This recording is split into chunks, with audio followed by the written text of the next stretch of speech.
Assalamualaikum warahmatullahi wabarakatuh.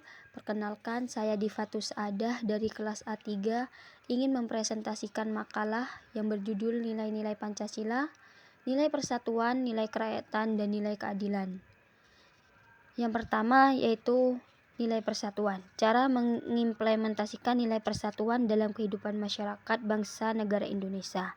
Dalam Sila Persatuan Indonesia, terkandung nilai bahwa negara adalah sebagai penjelmaan sifat kodrat manusia monodualis, yaitu sebagai individu dan makhluk sosial.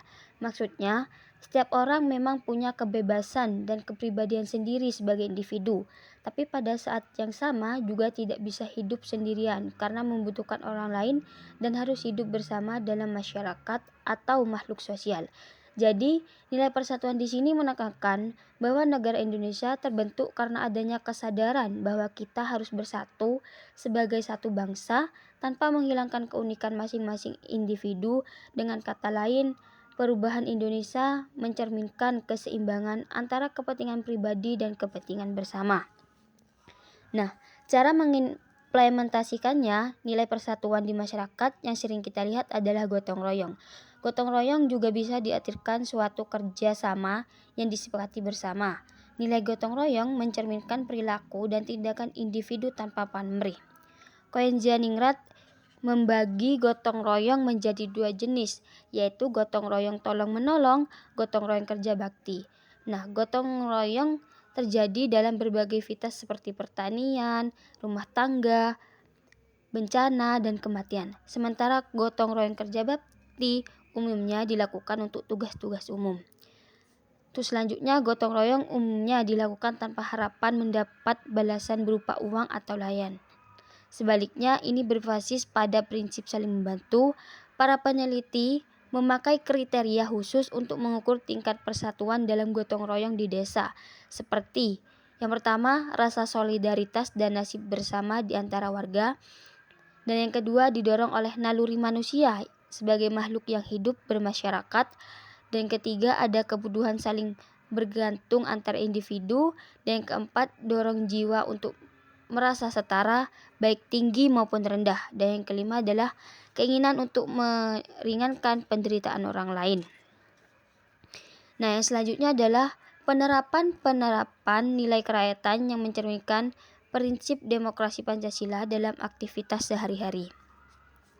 Demokrasi secara etimologis berasal dari bahasa Yunani, yakni demos atau rakyat dan kratos atau pemerintahan, sehingga dapat diartikan sebagai pemerintahan dari rakyat atau pemerintah yang rakyatnya memegang peranan yang sangat menentukan. Secara harfiah, demokrasi berarti kekuatan rakyat atau suatu bentuk pemerintahan dengan rakyat ideologi Indonesia yang menjadi landasan dalam membangun dan kehidupan berbangsa dan bernegara. Dengan demikian, sila kerakyatan mengandung nilai demokrasi yang wajib diwujudkan dalam suatu negara. Demokrasi tersebut didasarkan pada hikmat kebijaksanaan yang memberikan kedaulatan kepada rakyat serta didukung oleh moral kebijaksanaan untuk menjadi hidup yang serasi, bukan kompetisi bebas, di mana satu pihak menguasai yang lainnya. Dengan menerapkan prinsip-prinsip Pancasila, generasi penerus dapat berkembang menjadi individu yang memiliki integritas, inklusif, dan memberikan dampak positif pada masyarakat. Prinsip-prinsip Pancasila seperti gotong royong, keadilan sosial, dan demokrasi menjadi landasan untuk membentuk karakter dan perilaku masyarakat. Nilai kerakyatan menggarisbawahi prinsip pemerintah yang berlandasan pada kepentingan dan partisipasi rakyat. Implementasi nilai kerakyatan mencakup pembangunan institusi demokratis, promosi partisipasi politik, serta pemberdayaan masyarakat dalam pengambilan keputusan. Dengan menerapkannya dan memperkuat nilai Pancasila ini dalam kehidupan sehari-hari, masyarakat Indonesia dapat membangun fondasi yang kuat untuk toleransi, kerukunan, dan perdamaian yang berkelanjutan. Dan nilai kerakyatan ini mendorong masyarakat untuk memprioritaskan diskusi yang membangun, menghormati berbagai sudut pandang, dan mencari solusi optimal yang menekankan kepentingan bersama. Masyarakat diberi peluang dan ruang untuk terlibat aktif dalam proses pembuatan keputusan melalui mekanisme musyawarah yang transparan dan melibatkan untuk mengungkapkan aspirasi. Nilai kerakyatan yang terkandung dalam Pancasila menekankan untuk merealisasikan kedaulatan rakyat serta sistem demokrasi yang didasarkan pada prinsip-prinsip transparansi, keterlibatan aktif, dan mekanisme pengambilan keputusan yang melibatkan seluruh lapisan masyarakat. Maksudnya, nilai kerakyatan dalam Pancasila menekankan bahwa kekuasaan tertinggi berada di tangan rakyat. Artinya rakyat itu punya peran penting dalam menentukan arah dan kebijakan negara untuk mewujudkannya. Digunakan sistem demokrasi, yaitu pemerintahan yang melibatkan rakyat dalam pengambilan keputusan. Selain itu, pelaksanaannya harus terbuka atau transparan, melibatkan semua pihak secara aktif, dan keputusan yang diambil harus berdasarkan musyawarah agar semua lapisan masyarakat merasa memiliki dan bertanggung jawab terhadap hasilnya. Jadi intinya, nilai kerakyatan mengajarkan bahwa negara dijalankan oleh rakyat dan untuk rakyat melalui cara-cara yang jujur, terbuka, dan melibatkan seseorang atau masyarakat. Selanjutnya yaitu nilai keadilan sosial dapat diwujudkan dalam berbagai aspek kehidupan seperti bidang pendidikan dan hukum. Sila keadilan sosial bagi seluruh rakyat Indonesia, yaitu kesejahteraan dalam Pancasila, pada intinya menegaskan bahwa Indonesia merdeka harus bebas dari kemiskinan dan keterbelakangan pendidikan. Keadilan sosial juga memainkan peran penting dalam menjaga kelestarian hak asasi manusia atau disebut dengan HAM. Secara positif, HAM bertujuan untuk memberikan kesamaan hak kepada semua manusia, termasuk hak dasar mereka, tanpa adanya pembeda berdasarkan suku, bangsa, warna kulit, jenis kelamin, atau agama. Nah, salah satu contohnya adalah di bidang pendidikan. Pendidikan yang berbasis keadilan sosial harus mampu memperluas dan meratakan kesempatan bagi setiap warga negara untuk mendapatkan pendidikan. Pendidikan perlu diarahkan agar dapat mencapai tujuan pendidikan untuk semua orang, serta membuka peluang bagi hak-hak masyarakat, termasuk hak atas pendidikan. Selain itu, pendidikan berperan sebagai alat yang memungkinkan setiap peserta didik untuk duduk sama rendah dan berdiri sama tinggi, menciptakan kesetaraan di antara mereka. Nilai keadilan juga merupakan fondasi bagi hukum, sebagai hukum itu sendiri. Oleh karena itu, keadilan memiliki sifat normatif dan konstitutif bagi hukum, serta menjadi landasan bagi setiap hukum positif yang tertentu. Peran hukum dalam persoalan keadilan adalah mewujudkan ide keadilan ke dalam bentuk konkret agar dapat memberikan manfaat bagi hubungan antara manusia. Dan hukum juga dipandang sebagai kerangka yang terdiri dari sekumpulan norma-norma positif dalam kehidupan masyarakat. Bidang studi yang mengkaji hukum secara luas dikenal sebagai ilmu hukum. Berikutnya adalah kendala dan tantangan yang dihadapi dalam menerapkan nilai-nilai persatuan, kerakyatan, dan keadilan sosial di masa kini. Penelitian mengungkapkan bahwa nilai-nilai dari masing-masing sila Pancasila tetap menjadi pedoman moral bagi masyarakat Indonesia, meskipun penerapannya dihadapkan pada tantangan besar di zaman modern. Persatuan Indonesia diwujudkan melalui berbagai kegiatan kebangsaan, upaya untuk menjaga harmoni dan semangat gotong royong. Tetapi tantangan utama yang muncul adalah polarisasi politik serta perpecahan yang diperburuk oleh media sosial. Nah, maksudnya tantangan utama dalam menerapkan nilai kerakyatan saat ini adalah terjadinya perpecahan atau perbedaan pandangan yang tajam di masyarakat atau polarisasi politik. Nah, hal ini tuh sering diperparah oleh media sosial karena banyak orang menyebarkan informasi tanpa memastikan kebenarannya.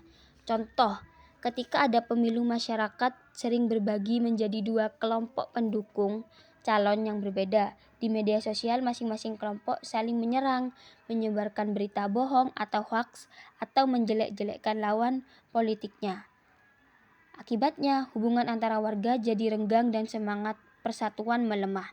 Jadi, maksudnya adalah bahwa perpecahan politik dan penyalahgunaan media sosial bisa mengancam nilai kerakyatan, karena masyarakat jadi tidak lagi saling menghargai pendapat orang lain dan sulit bermusyawarah secara sehat. Dan Pancasila juga menekankan pentingnya demokrasi dan perlindungan rakyat. Prinsip penerapan ini diwujudkan dengan menjunjung tinggi nilai-nilai musyawarah dan mufakat dalam mengambil keputusan, serta menghargai pendapat dan aspirasi setiap warga negara. Dalam konteks kehidupan berbangsa dan bernegara, implementasi kerakyatan yang dipimpin oleh hikmat kebijaksanaan dalam permusyawaratan perwakilan tercermin dari penyelenggaraan pemilu yang jujur dan adil, serta keberadaan lembaga-lembaga perwakilan rakyat yang berfungsi dengan baik. Prinsip keadilan sosial bagi seluruh rakyat Indonesia ini juga menghadapi tantangan besar, karena kesenjangan sosial dan ekonomi yang semakin jelas terlihat di zaman digital saat ini.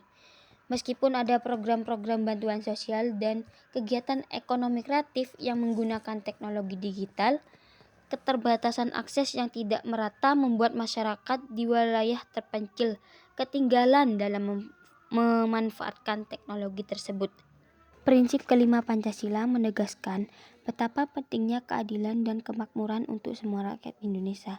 Prinsip ini diterapkan melalui pembentukan ekonomi yang adil dan seimbang, dan pemberian kesempatan yang sama bagi tiap orang untuk meningkatkan kemampuan mereka.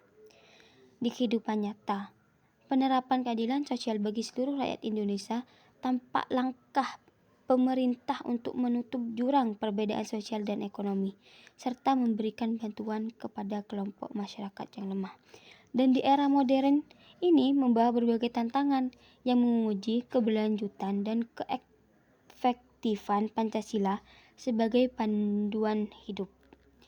Nah, kemajuan teknologi, informasi, dan media sosial memberikan dampak besar, seperti banjir informasi yang tak terkendali, berita palsu, ujaran bermusuhan, dan perpecahan pendapat menjadi hambatan utama bagi persatuan nasional. Di samping itu, ketimpangan sosial dan ekonomi yang belum sepenuhnya teratasi dapat memicu konflik dan ketidakadilan. Dalam situasi ini, penerapan nilai-nilai Pancasila dalam rutinitas harian sangatlah krusial. Pancasila bukan sekadar konsep teoritis, melainkan harus dijabarkan melalui aksi konkret setiap warga negara, mulai dari pimpinan hingga masyarakat umum, bertanggung jawab untuk menjalankan prinsip-prinsip Pancasila di semua bidang kehidupan, baik di lingkungan keluarga, komunitas, maupun negara. Nah, untuk menguatkan penerapan nilai-nilai Pancasila, dibutuhkan pendekatan yang menyeluruh dan berkesinambungan. Pertama, pengajaran Pancasila perlu diperbaiki baik di sekolah formal maupun pendidikan informal. Kurikulum harus disusun agar dapat menumbuhkan pemahaman mendalam tentang Pancasila dan keterampilan untuk menerapkannya sehari-hari. Dan yang kedua, teladan dari pemimpin dan figur masyarakat sangat penting. Mereka harus menjadi panutan dalam menjalankan nilai-nilai Pancasila. Dan yang ketiga, media massa dan platform daring harus aktif dalam menyebarluaskan prinsip-prinsip Pancasila serta membangun cerita positif tentang kebangsaan. Dan yang keempat adalah diskusi dan percakapan tentang Pancasila harus terus didorong di semua lapisan masyarakat. Yang kelima, upaya penegakan hukum dan keadilan sosial perlu ditingkatkan untuk mencapai keadilan bagi seluruh rakyat Indonesia.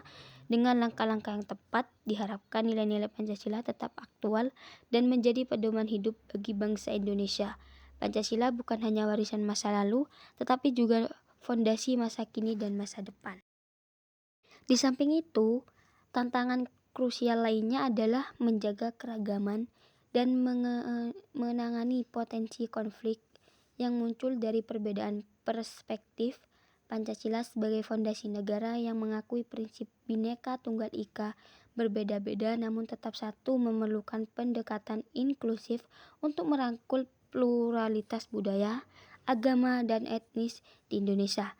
Tantangan ini semakin kompleks dengan munculnya isu-isu identitas yang dapat mengancam harmoni sosial. Selanjutnya, kontribusi generasi muda dalam mempertahankan serta melaksanakan nilai-nilai persatuan, kerakyatan, dan keadilan sosial sebagai bentuk nyata pengalaman Pancasila. Nah, kontribusi generasi muda dalam mempertahankan dan melaksanakan nilai-nilai persatuan, kerakyatan, dan keadilan sosial sebagai pengalaman Pancasila.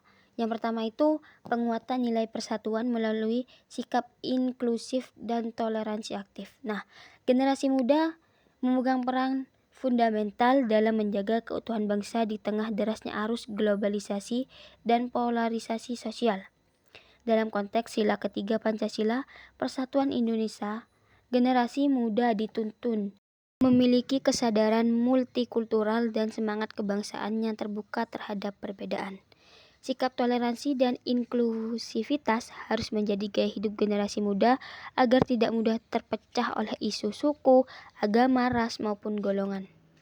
Melalui pergaulan lintas budaya, kolaborasi sosial, dan keterlibatan dalam organisasi lintas identitas, generasi muda dapat mengaktualisasikan nilai persatuan dalam politik kehidupan. Yang kedua adalah mengaktualisasikan nilai kerakyatan melalui partisipasi demokratis dan kepemimpinan sosial.